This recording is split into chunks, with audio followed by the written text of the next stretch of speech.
Four kinds of treasures that people accumulate. Treasure, the word used by the Buddha is nidhana. Nidhana means that which enshrines. The real meaning of the word nidhana, the thing that we enshrine, either in the mind or in the body or in the world, whatever we enshrine as valuable things or valuable ideas, valuable properties. The Pali word is nidhana. Treasure. There are four kinds. Throughout our lifetime, we are going on accumulating, collecting, dumping, but we do not know for what purpose we are collecting. Because of craving, because craving never satisfies. Craving never says this is enough. Unless we develop contentment, no end. The beautiful saying that I always quote what Mahatma Gandhi has said. Can you remember? In my books, in my talks, always I mention this. He said, here in this world, we have more than enough things for our needs. But we haven't got enough things even to satisfy one man's craving. In the whole world, we cannot find enough things to satisfy one man's craving. Craving is so deep, there is no end. These are very meaningful sayings. The Buddha has given a parable for that. He said, to satisfy our craving, we supply more and more and more. But the Buddha says it is just like to reduce, to suppress the flame of a heap of fire, we throw more and more firewood. Craving is like that. The heaps, the flames go higher and higher and higher, no end. Craving is such. There are many people actually, they do not know for what purpose they want to collect. Just collect and collect and collect, dump and dump and dump, then go away. Those who have collected and dumped, accumulated, they are not belong to them. They cannot claim as their property. When they depart from this world, they cannot claim anything. Not belong to them. Whatever they have given to others remain as their own property. They can claim only that much. What they have given to others remain as their own property. Not the property that remain behind when we leave. Because we carry only that property, what we have given to others. Now here, the first item, Anga Sama Nidana. Anga Sama.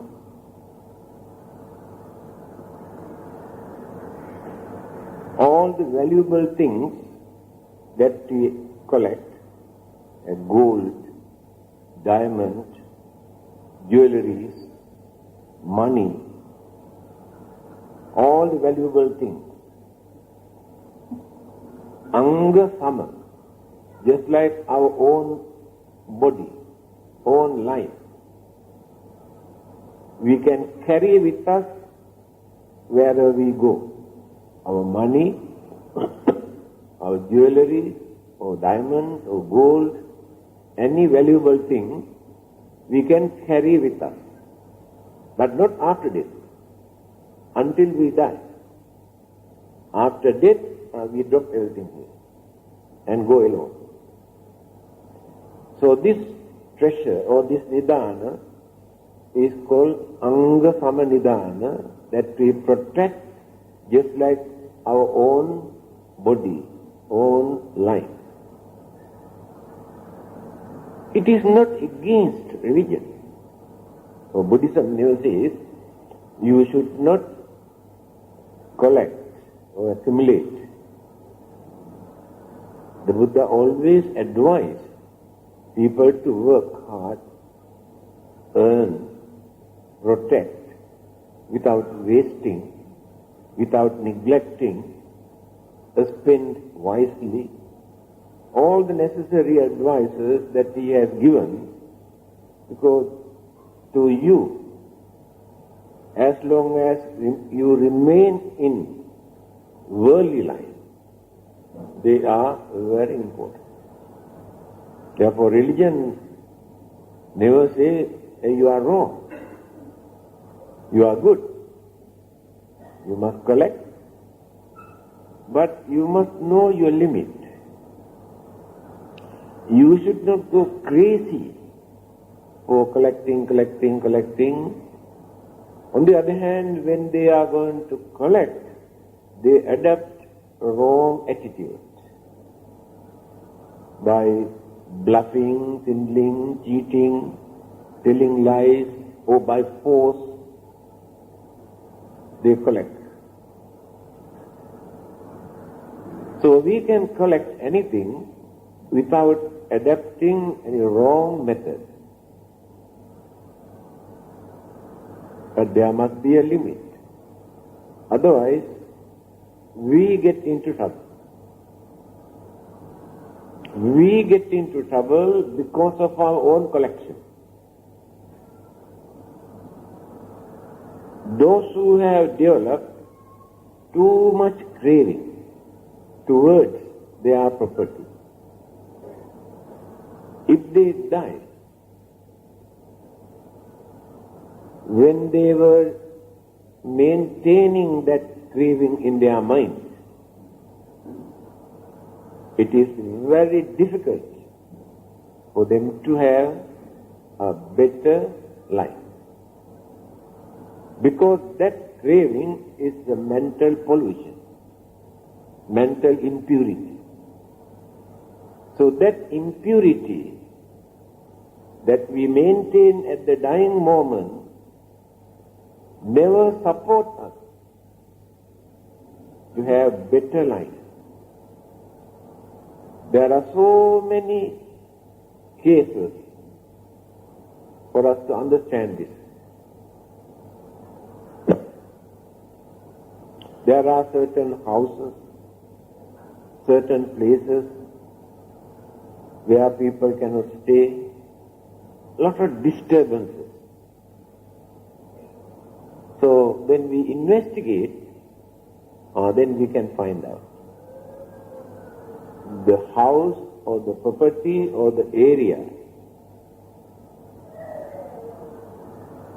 belongs to someone, property of somebody who died. And when that person dies, maintain that strong craving towards the property. Then life can become miserable, such as a spirit form or the ghost, not human beings or devas, not even animals, because of the impurity of that mind. Then they have a lot of jealousy. Because of that jealousy, they don't allow the others to use, disturb. That is why there are so many places regarded as haunted houses, where people cannot live, disturbance. These are living examples.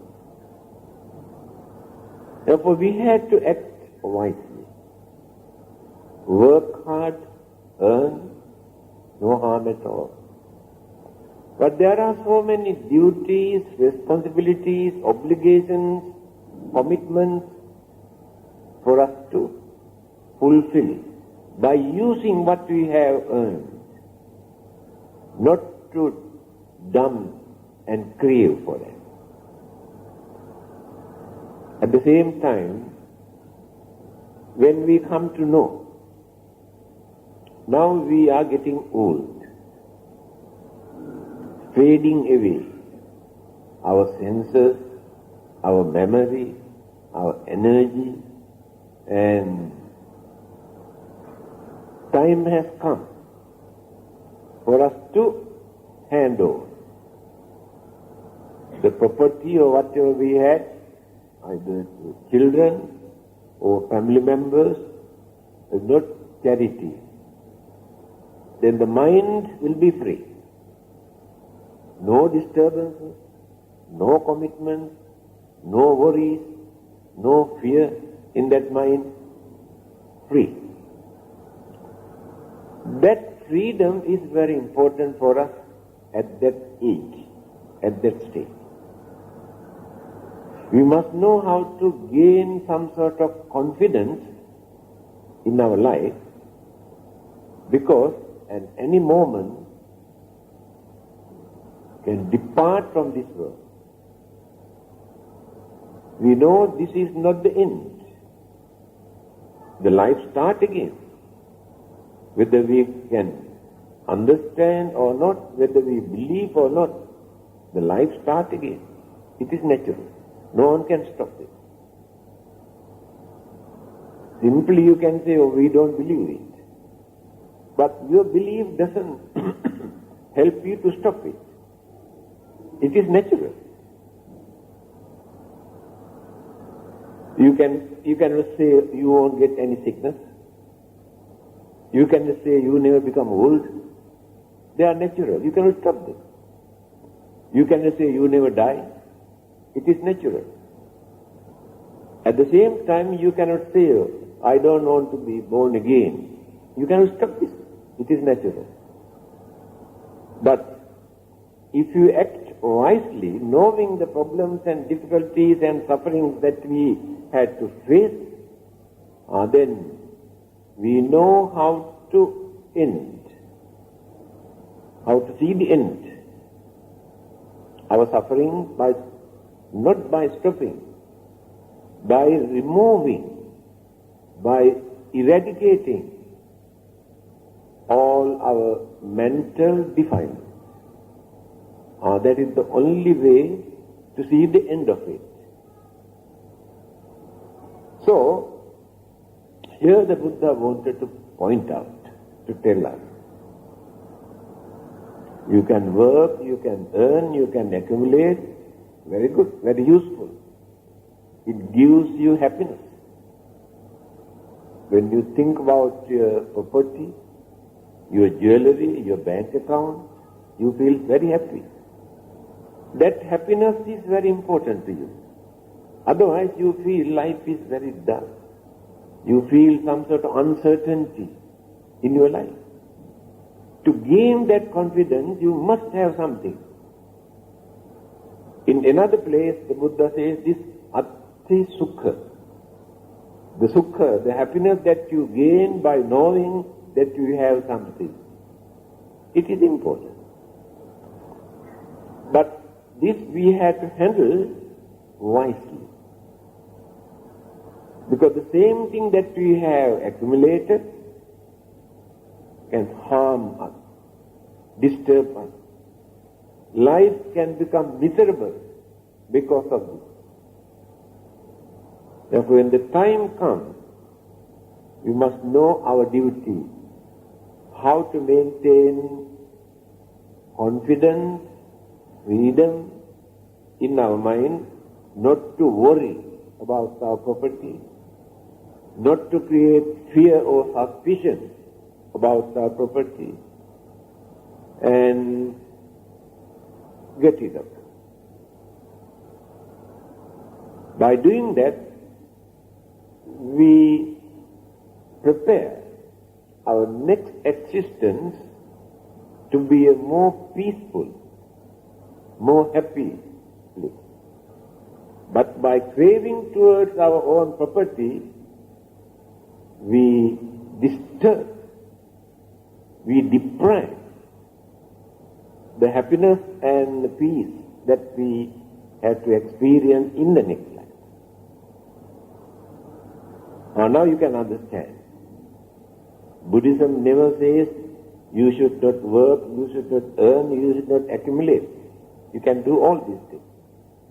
But there must be a limit, there must be a period for you to deal, how to handle with all these things. In the end, you have free mind. That is the first kind of treasure. Second kind of treasure, Jangama Nidana. Jangama means movable. We have two kinds of property, movable, immovable. Whatever we can carry, follow with us. But those days, people rear animals as their properties. That is their way of life. Say a few thousand years ago, elephants, horses, cows, sheep, battles, and goats, and some other animals. They rear not for slaughtering.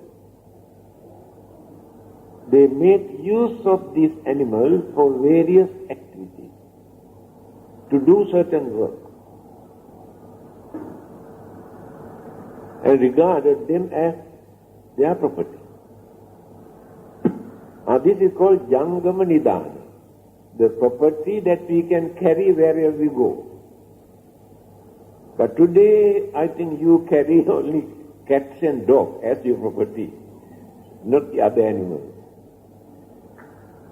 pets. But those days, they didn't carry cats and dogs. Cattle, horses, elephants, goats, sheep, and donkeys. Very good property for, especially in India. Donkey carry all the heavy things. That's why they are called donkeys, they carry heavy things. And the other one, what do you call? The long neck one, what do you call? Middle East, camels. Camels also, they carry with them all the valuable heavy things, and also climb on the back, and especially desert, to travel long distance by using camels. They are properties. But today we have reduced that kind of property, but still we have some to carry with us as movable property. Then the third one, Thavara Nidana. Thavara means immovable. Houses, land, and factories. Factories also we can move from place to place. Immovable property as your treasure. But all these three kinds of treasures we had to drop here. One day when we are going to depart from this world, it is sure. Whatever belief we have never work. Primitive people had some belief. When they put something into their grave or the coffin, can carry with them for the next life. That traditional belief is still maintained by some people. It is only a traditional belief. And I understand Taiwan, they have introduced a new system. Instead of burning papers and houses and joysticks and to pollute the whole country, they have produced credit cards put in the coffin. Because Chinese are the only people who have opened a bank in the hell. Nobody else. Americans who have landed on the moon also still could not open a bank in hell. See how clever Chinese is. So, this credit card, they can use according to their account in the bank. See, that belief, the link of that belief still working in our mind, that we can carry something with us.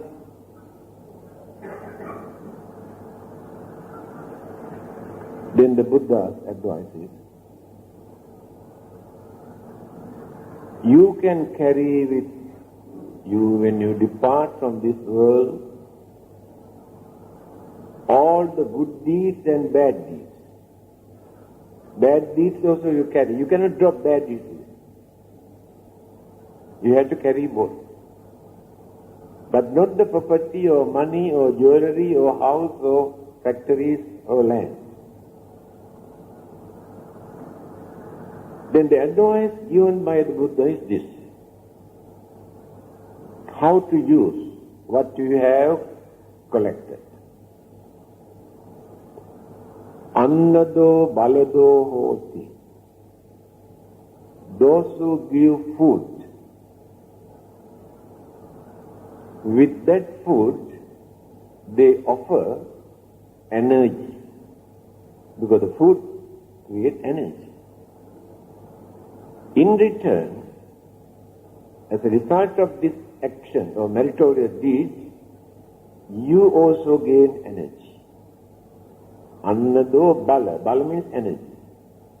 By offering food to anybody, even to animals also,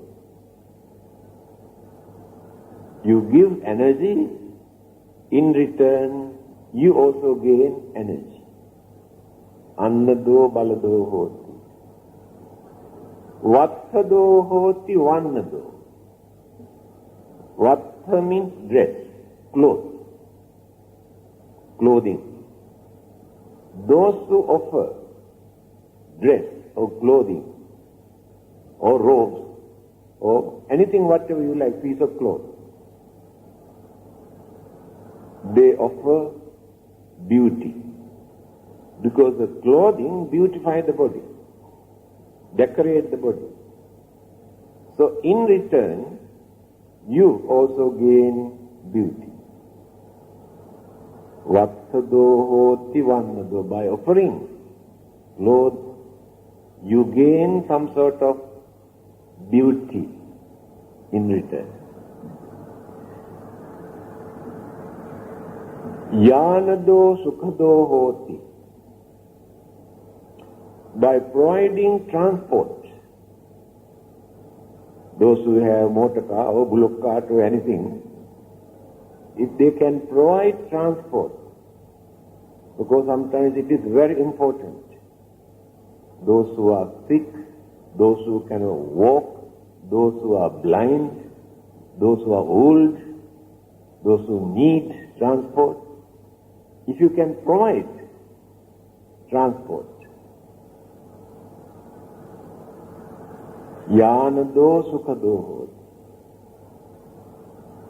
You provide comfort for them by providing transport.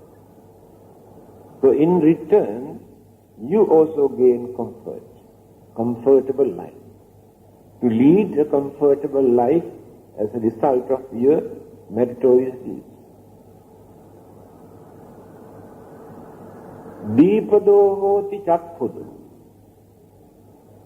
Deepa means light. Those who offer light, either oil lamps or candles or electricity, you give vision. You offer vision through this light. In return, you also gain clear vision. Deepado hoti chakku means eyes. Clear vision. There are some people even at the age of 80, 90 also can read without glass. They don't want to use any glass. Still the vision is very clear. Some are very short-sighted although when they are young. That means they have not offered light. So offering light to illuminate and especially to help others to see things. Those who are in the dark, if you can provide light, so we give vision for them. So in return, we also gain clear vision. Deepado hoti chakku. Yoja sabba dado hoti yodadati upasya. If anyone can offer shelter for people to live, house, a place to sleep,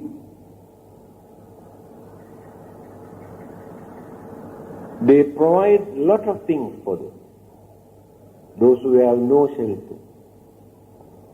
Today in this world, you can visit many parts of the world, can see by this time how many thousands or how many millions of human beings are sleeping at the roadside or the pavement or under the trees, no shelter for them. So it will become a very big headache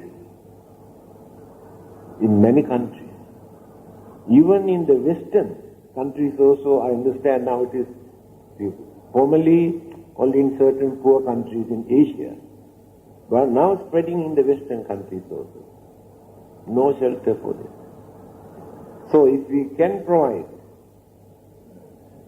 facilities, now this is a shelter, and you have offered, you have donated, even a small amount, but the happiness that you gain when you come to know how people use this place, for what purpose.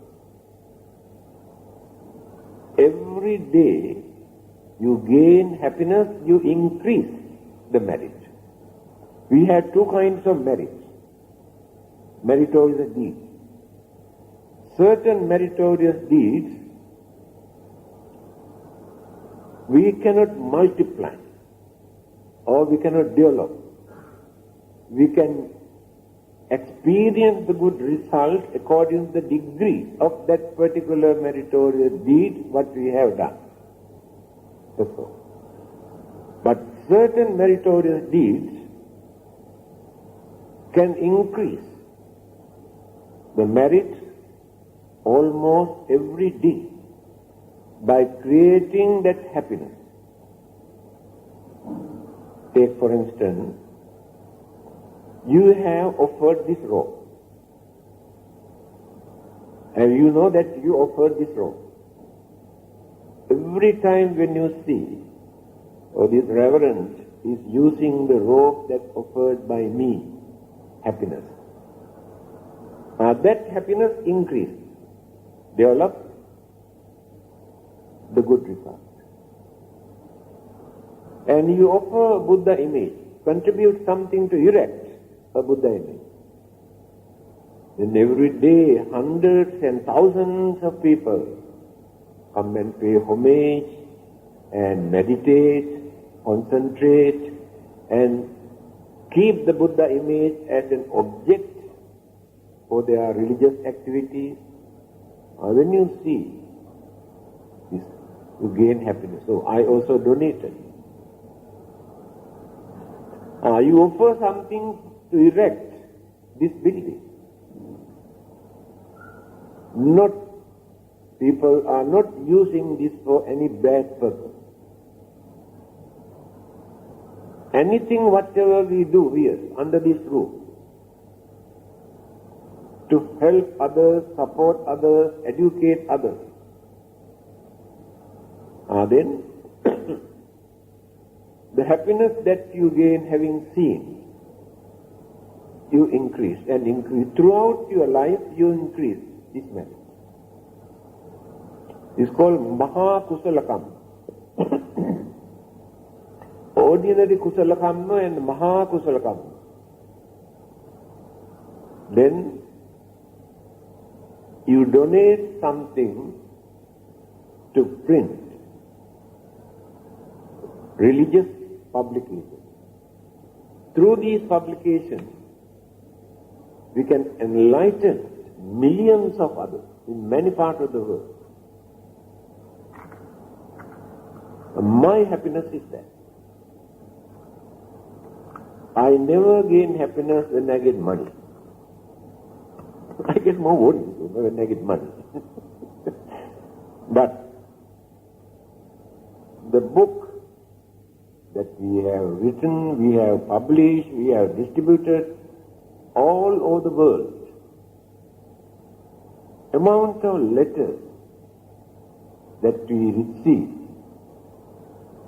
thanking, appreciating, demanding more and more, stating what they have learned through these publications.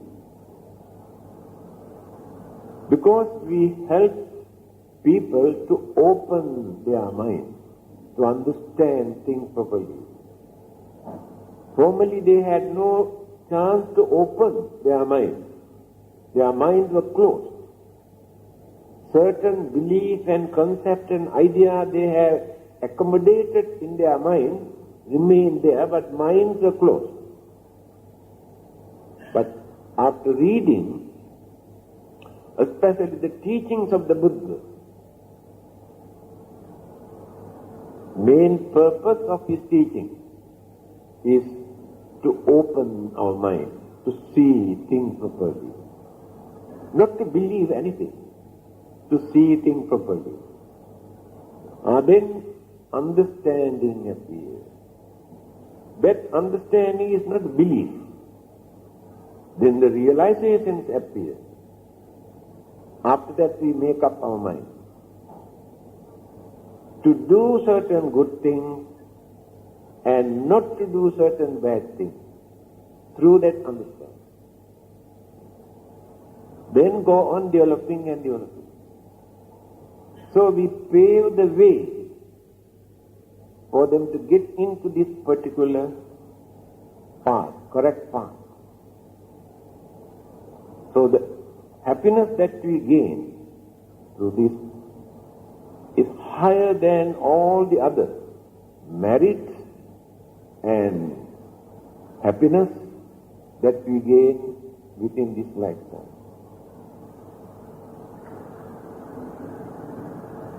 Amatang dadot rohoti yo dhamma manusa. The last line. One who can contribute, one who can impart this knowledge of the Dhamma. Dhamma means truth. One who can impart, or one who can reveal the truth that is Dhamma to others, to dispel their ignorance, their misconception. Amatang dado chato. They offer immortality.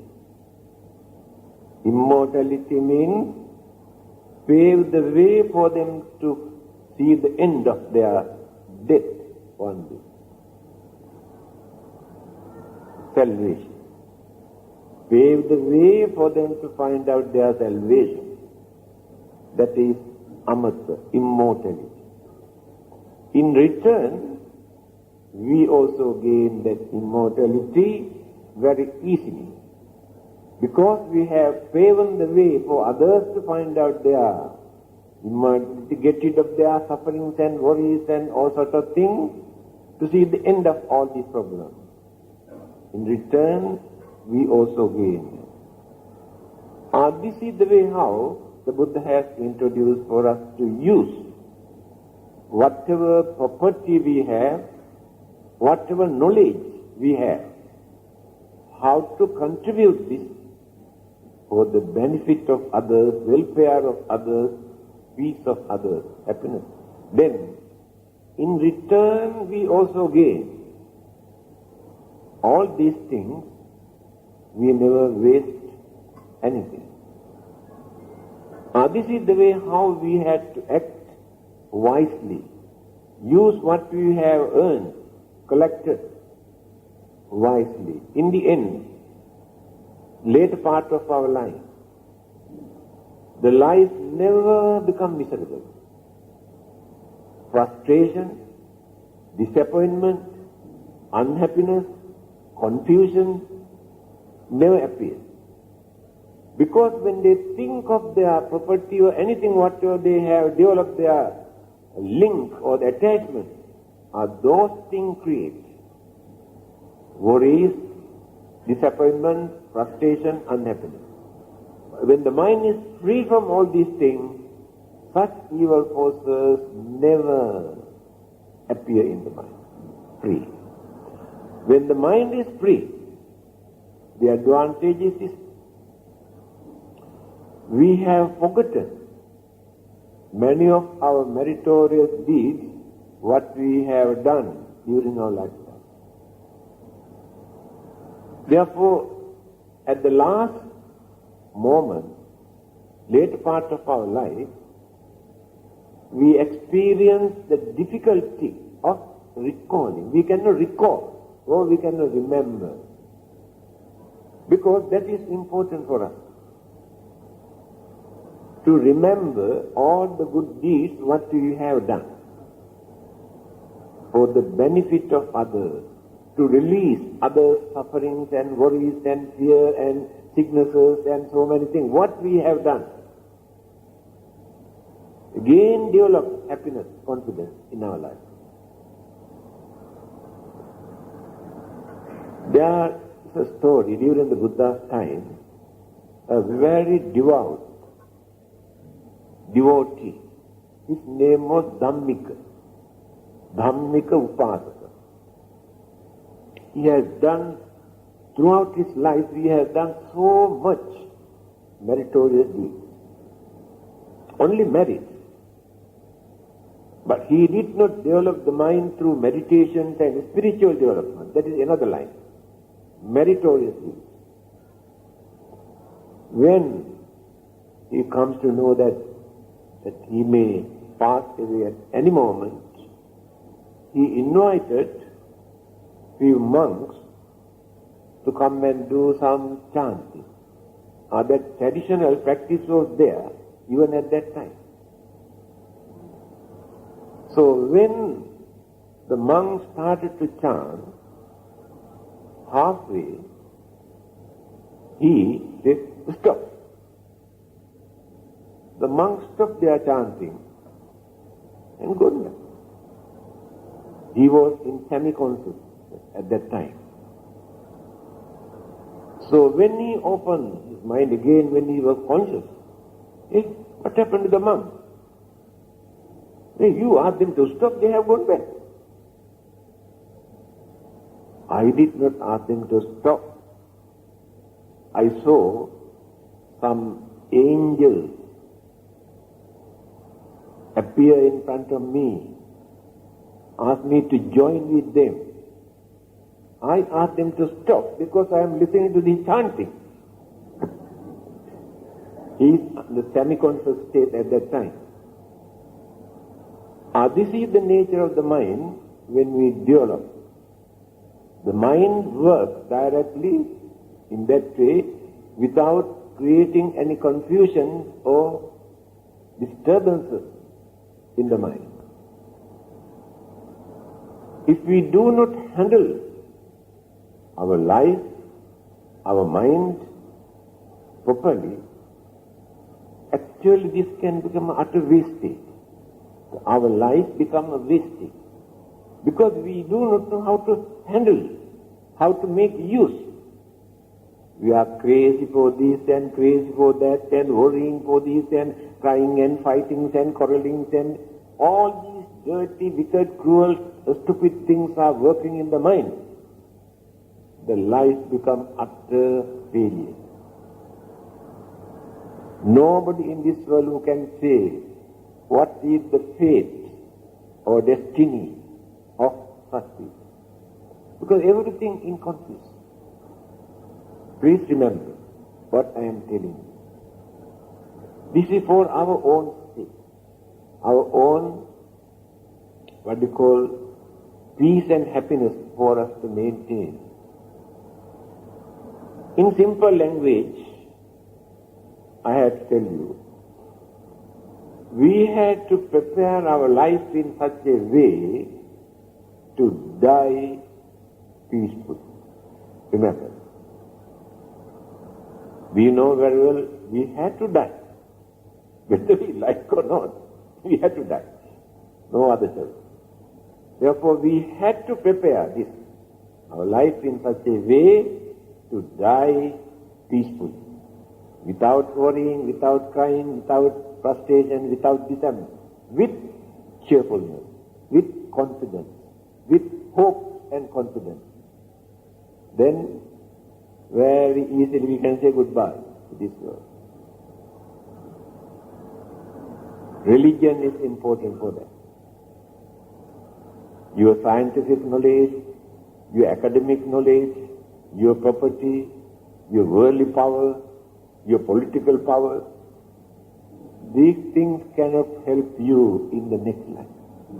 But as long as you live, yes, these things are very useful. But you have to think, this is not the only. We have to act wisely to prepare for the next one also, as long as we exist. But we don't like to exist for a long period like this, because we had to suffer more. One day we had to end this journey. This is a journey. We are pilgrims, staying here to take rest for a few years. After that, so we occupied this house, using this as a shelter. So when this house is rotten, decay, we drop this here and again start the journey. Started from here and go and build another house. That is what we are doing. Building new houses, and when that one is rotten, drop this one, again build another one. But how long can we continue this? In the end, what do we gain? Nothing. Collecting, and done. Building houses, drop, and go alone. Here, the Buddha says what to do. Anugamika nidhana, another kind of treasure. Anugamika means just follow us. Never separate from us. Just like our shadow. Wherever we go, shadow also follows. Shadow never stops. Anugamika means just follow us. Only one particular treasure that we have accumulated follow us wherever we go. What is that? In Sanskrit language it is mentioned, Artha Gruhe Nivritanti. All the valuable things that we have accumulated, we drop at home. Smasani Mitra Bandhava, Mitra Bandha, friends and relatives, Smasani, follow up to grave or crematory. Nobody wants to go beyond that. All your friends and relatives come back after that. Never follow you. Now you are going alone. No friends, no relatives to join with you. Sukritang, duskritang chaiva. Well done and very badly done. Sukrita means well done. Duskrita means very badly done. That means good karma and bad karma. All the good deeds what you have done, all the bad deeds that you have committed, we follow. Good deeds in one hand and bad deeds in another hand. We continue our journey carrying only these two. But all our bank accounts, money, jewelry, houses, children and wife, husband, all are here. Nobody wants to follow us. Here the Buddha says, you have to accumulate this particular treasure as your property, which gives you confidence, peace and good deeds. Then in wonderful confidence. That is the most important thing for us at the last moment. To depart from this world with confidence. After our death, our relatives and all the others perform all sorts of ceremonies and chantings and burning papers and joysticks and this and that, throwing ashes and keeping ashes in the pagoda or in the Buddha's stomach, statues, thinking that they can go to heaven. All these are childish. All these are childish activities.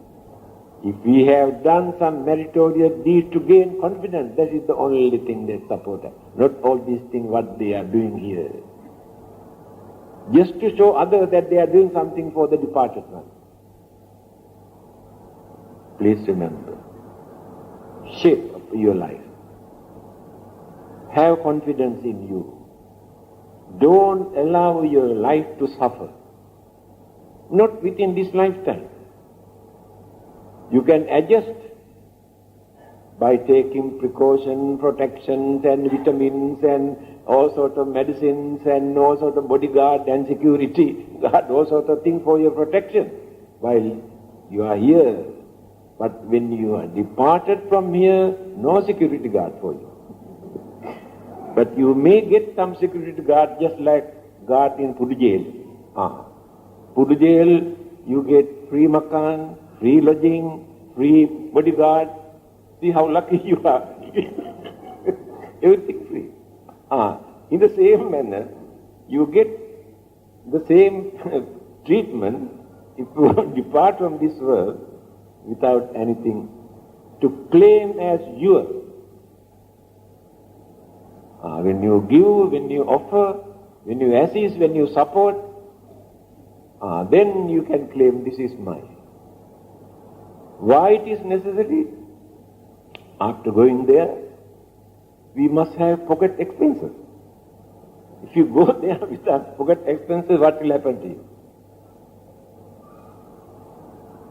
Punyani paralokasming patittha hunti panina. These are the sayings of the Buddha. In simple language, he says, only your meritorious deeds assist you, support you, help you when you depart from this world in the next life. Nobody else can do anything for you. So, punya means good deeds that we perform with good intention. Remember the definitions of merit from the Buddhist point of view. We do a lot of good thing with bad intention, with what you call ulterior motive, with selfish ideas to gain something else in return, not in that way. We had to perform good deeds with good intention. What is that good intention? When we perform some meritorious deeds, we must have kindness, sympathy. By reducing jealousy, hatred, anger, cruelty, wickedness, discrimination, hostility, all the evil forces, by keeping all those things, when you do some meritorious deeds, what will happen? This is also a very important point. Some people do lot of meritorious deeds by spending lot of money, but their minds are not pure. Some sort of ulterior motive or selfish ideas, or just to show off.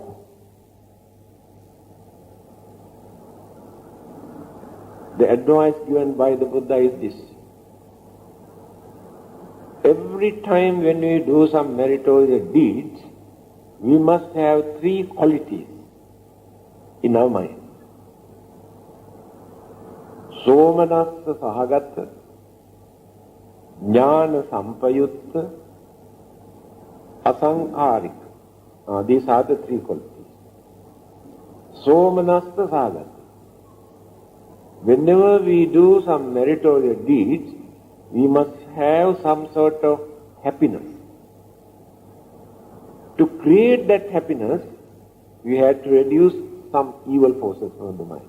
By keeping hatred, anger, jealousy, grudge, ill will, we cannot create happiness. So always cheerfulness and smiling face, confidence. That is the first quality that we had to create when we do some meritorious thing. Second one is jnana sampayutta. Jnana means knowledge and understanding. You must know why you are doing this. For what purpose? What is the significance? Is there any purpose? Is it the tradition or custom or way of life or because of fear or to get rid of some problems? We must know the purpose. If that understanding is poor in the mind, you cannot experience the full good result. You may spend millions of dollars to do this meritorious deed, but your understanding is very poor. Jnana sampayutta. Therefore, every time whenever you do some meritorious deed, such as observing precept or 8 precepts, come and practice meditation, come and listen to Dhamma talk, and offer dana or any meritorious deed, there must be some sort of understanding in your mind. Not only for the namesake, or just to please others, or just because you cannot escape, avoid, or if you think people may complain, blame you, you have not supported. Not that type of thing.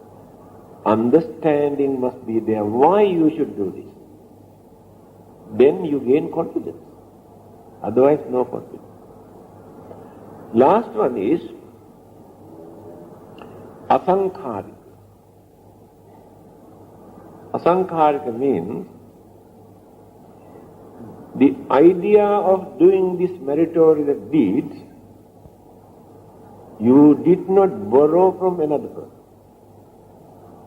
not given by another person, not suggested by another person, not invited by another person for you to do that. You have created, implanted this in your own mind. There's a vast difference. Take for instance, you have created this idea in your mind, you want to give dana. Right. Then you go and ask another person, I'm going to give dana, do you also like to join with us? Oh yes. But that person got the idea from you. That person did not create the idea. One who created the idea at the beginning experienced the full results. One who shared this idea reduced certain degrees.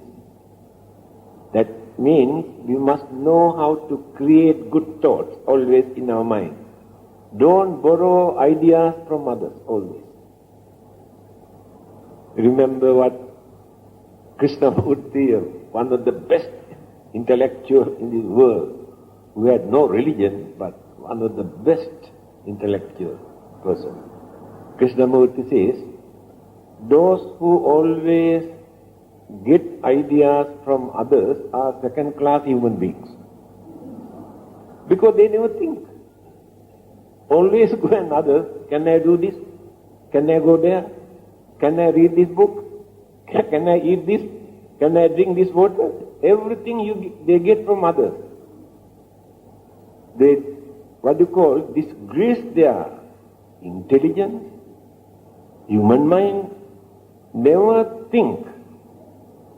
We had to train the mind to think. Otherwise, the mind becomes very lazy. I see the difference. When you get the idea from others to join with the meritorious deed, no doubt you also share the merit. But the person who created the idea at the beginning gets the full result. Therefore, you also must learn how to think, how to do good meritorious deeds. Don't wait for others to think and come and tell you. See the important 3 stages. Somanasasagatta, Jnana Sampayutta, Asankarika. I repeat the meaning. While we are doing this meritorious deed, we must be happy by reducing anger, jealousy and evil force. Second thing, Jnana Sampayutta, we must know the meaning or the significance of why we should do this. For what purpose? For what benefit? Not only for my own benefit. What service can I render towards others by doing this? That understanding must be there. Then, asankarika, the idea is created by your own mind. Because to think that is not so easy. The mind is covered, deluded by stingy, selfishness, stupidity, ignorance and jealousy. All these are mental impurities. To think, to do some meritorious deed, we had to remove these things from the mind. Otherwise we cannot create that. That is why. But the other person who agreed to contribute or to join with you never struggled to remove all these things, either to please you, to show cooperation, and never mind, I also get some merit, I don't mind. Only that much. See the difference, no? Many people never think, in this way. You had to train the mind to think, to do some meritorious deed. How to support others, help others, release others' sufferings. All these are meritorious deeds. So, Anugamika Nidhana, among those 4, as mentioned by the Buddha, never leave us alone. Always follow us, assist us, support us, if they are meritorious deeds. If they are bad deeds, bad karmas also, never leave us alone. Giving us, torturing, making sufferings and worries and sicknesses and disturbances through the influence of these demeritorious, bad karma. So these 2 always follow us. That is why changes take place in our life. although we are innocent, harmless, religious people, but suddenly get into very unfortunate state. But we do not know what kind of karma follow us. Because in our waiting list, there are so many karmas not yet written.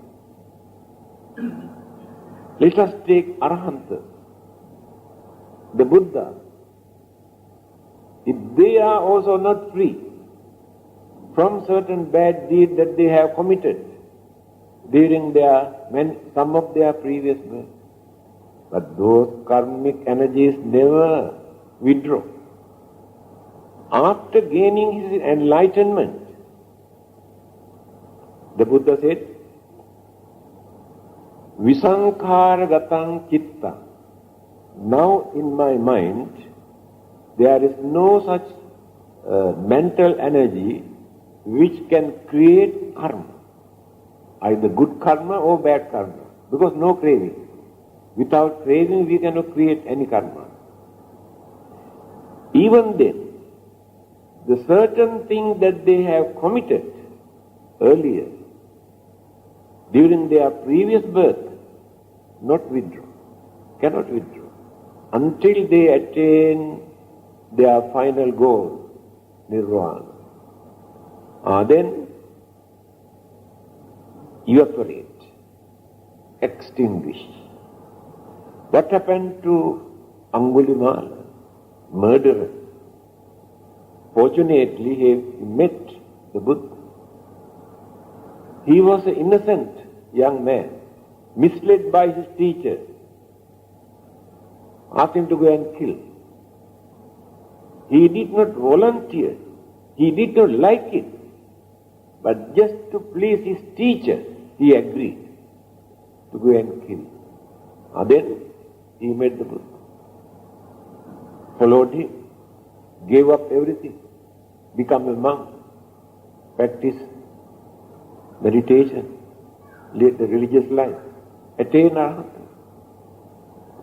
After attaining arahantahood, what happened?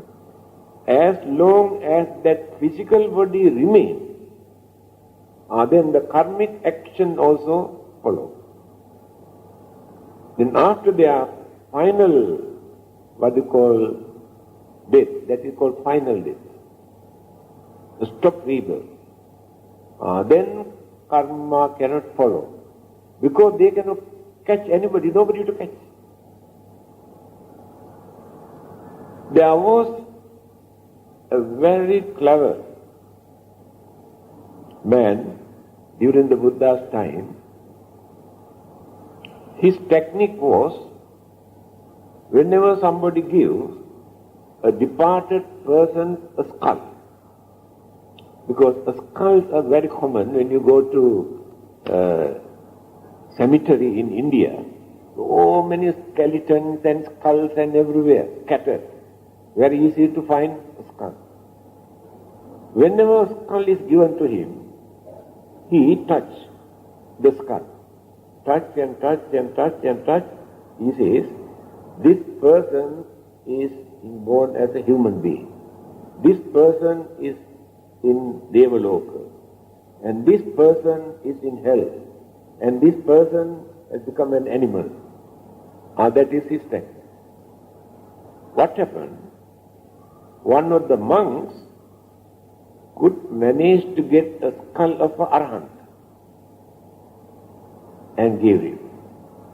He goes on touching and touching and touching and touching. Kabali. He says, I cannot understand, I cannot say anything. Because no rebirth for that arahant, therefore he cannot catch it. So the karma, all the good and bad karma that follow us also evaporated, extinguished. Either bad karma or good karma, because salvation, to stop all our suffering. That is the main purpose of our religious way of life, to reach, not to reach actually, that word is wrong, to achieve, to gain that bliss, Now we have no bliss. We have some sort of emotional satisfaction. Next moment disappears. You laugh, after a few minutes, you fight. And again after that, you cry. This is our life. But there are some people who can perform both together. Crying and laughing both together. Who are they?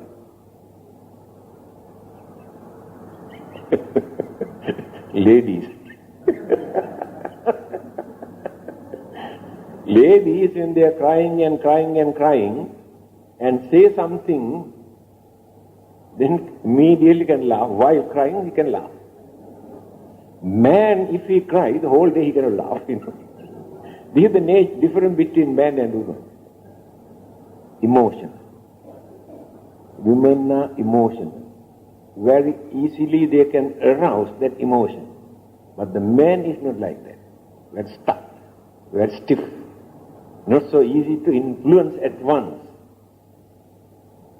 by nature. So, it is a mixture. Our life, this is a mundane world that we live. We are subjected to face both. That emotional,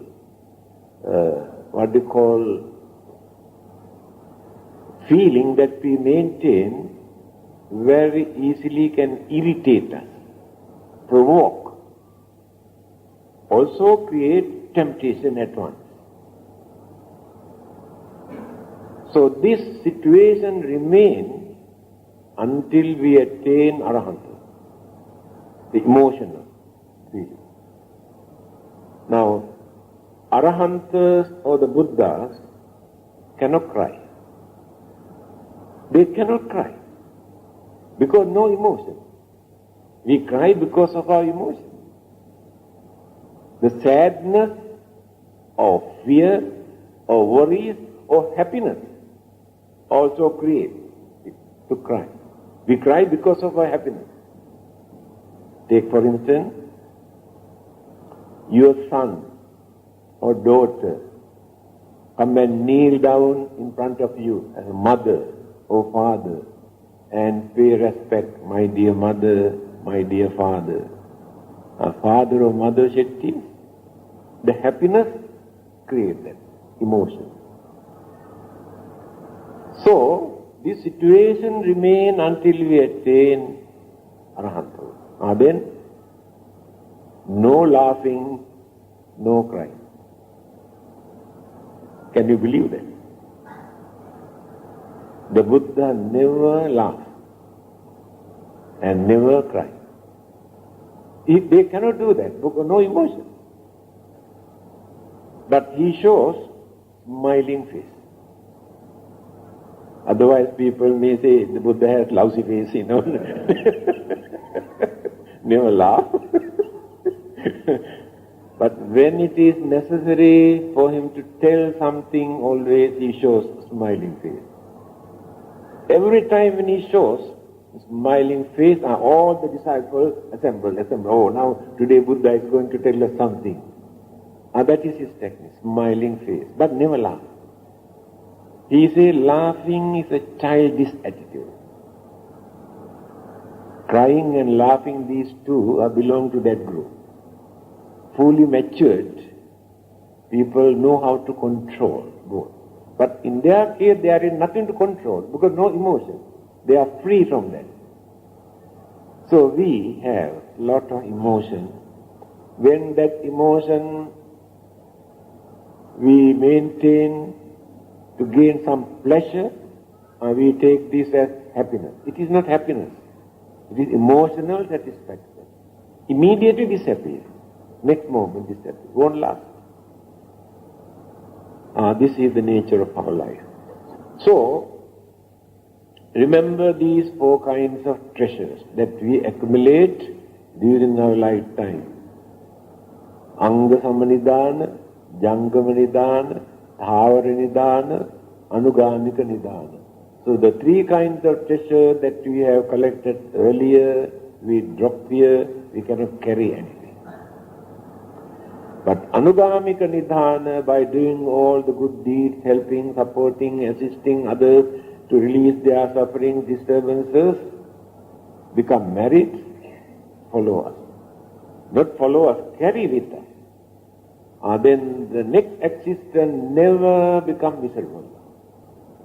These good merits support us to have a better life and to gain better house and lead a comfortable life and not to have any shortcoming and disturbances, to can lead the life peacefully, although natural problems are there, like sicknesses, old age and this and that, they are natural. No one is free from all these problems. So this understanding is very important for us to adjust our way of life. Thank you very much.